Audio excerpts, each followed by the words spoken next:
Now, I've never walked straight back to the inn and talked to those guys. I'm gonna go in here first.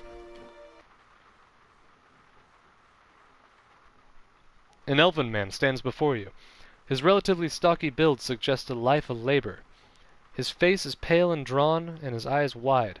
Behind him, a younger man and woman exchange worried glances.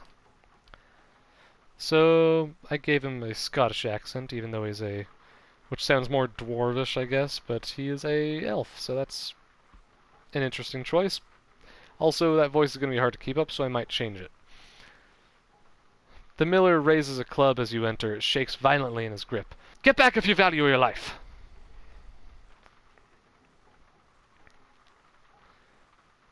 Put that down before you get yourself hurt. Trumbell only raises the club higher. I mean it! I won't have Swainer and his lackeys threatening me in my own mill. My name is Din Hinland. I've only just arrived in Gilded Vale. Trumbell shakes his head. You picked a bad time to come visiting. Gilded Vale's had all its shine scraped off. Just a big dung heap now. And Swainer thinks he's king of it. They're all them mad. What was all the ruckus outside? Trumbell shakes his head. Where to begin? Swainer's whipped them up into a froth going on about grain stores. Claims I've hidden away most of it. All I do with the grain is sell it. I can't create it out of thin air, and I can't hand it out for free. I pay the farmers for the crops they bring in, and I sell what comes out of the mill. Most of it goes to the Black Hound on the west side of town for ale, and Swainer's lot sure don't mind that part. You take a look at the fields on the way into town. The crop's blighted. And most of what I'm getting from the farmers, Trumbull gestures towards the sacks and containers, it's gone off, rotted through. I can't pay top prices for blighted wheat, and I've barely got enough good grain to go around. Swainer's howling after things he has no right to.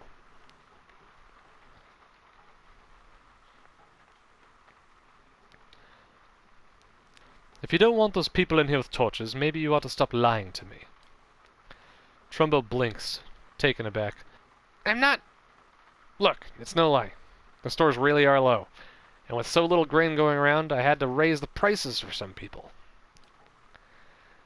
There are folks in town that deserve far better than Swainer and his lot. People who have done more for the Gilded Vale. People like the magistrate. I can't do anything about that, Trumbull says, his voice quiet. That's just how it works. Maybe things are different elsewhere. Here, Radrick's men, they keep the village safe, so they eat well. Swainer's people are farmers. They gathered that grain for you. They sure didn't mind losing that grain when it was going into the drinks at the inn. They don't make like kind neighbors when they insult my son, go stumbling drunk through their own crops. You think they're the only ones who need to eat? Now the crops are sick and the wind's too weak to get the windmill turning. Our village's children are born as empty shells. That's not my doing. This place is cursed. And Swainer and the others haven't done a thing to help the rest of us through the lean season.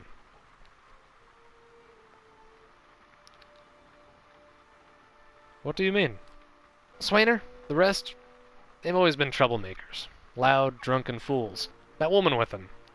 Her soul traces back to Drydawn, that wretched brigand, and it shows. We have good people in this town. People still hanging on to what's left of it. They deserve a little more. That's all I'm saying. Is your self-righteousness worth losing your family over?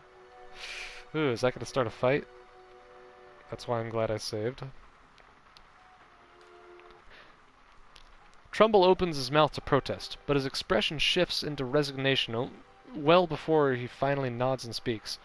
You're right, he says quietly. I've been trying to plan for the future, but we're in danger here. And now.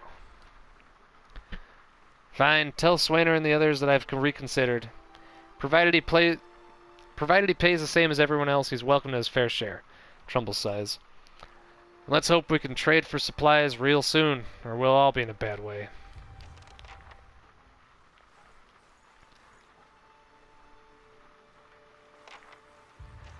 Not the choice I wanted to make right off the bat, but we're not going to go back and change stuff. If it happens, it happens.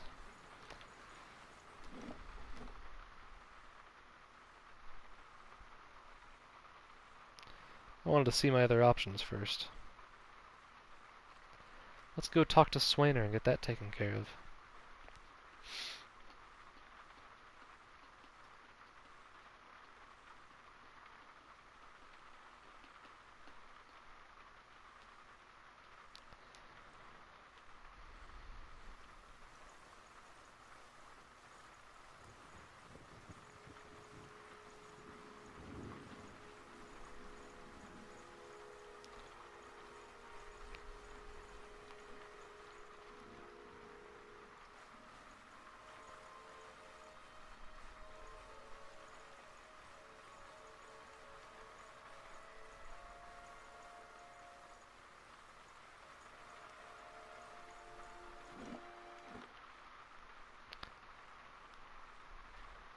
Oh man, I gotta stop playing late. Oh, getting tired.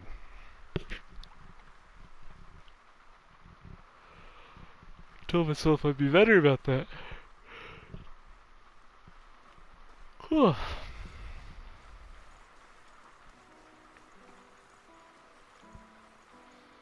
How do you do? Don't know who you are, and don't much care. Keep walking, we're not here to chat with foreigners. I changed his voice too, I'm pretty sure. Oh well. Aloth narrows his eyes. Careful, looks like they're cut from the same cloth as those rowdies who attacked me. He wrinkles his nose. Smells like it. Smells like it too. I saw you outside the mill. What was that about? Well, someone fancies themselves a meddler, eh? What's that about? What's that about? It's about Trumbull thinking he's king of the town, on account of he's got the mill to his name. The dwarf's jowls quiver with rage. Yeah, I should have given him the Scottish accent. Oh well. It's about him barely giving us anything for the wheat we bring him, and then cutting our purse when we need to buy grain. It's about farmers going hungry while some bastard gets rich off their crops. That's what it's fucking about. Now shove off! What are you doing here then? What's it look like? Drinking till I forget how much I want to put a pitchfork through Trumbull's face. What if I told you that Trumbull changed his mind about his grain prices? The dwarf looks up, blinking.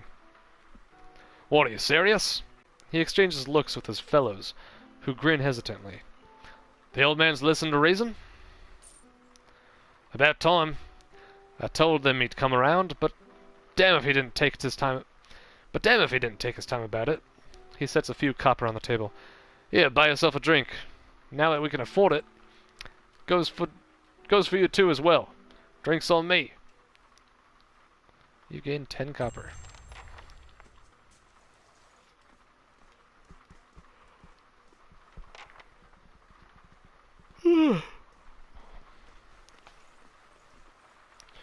Okay, well, I'm having a hard time just How do you do? keeping voices up right now. I'm a little tired, so I think I'm going to call it a night. Might sell some shit. But yeah.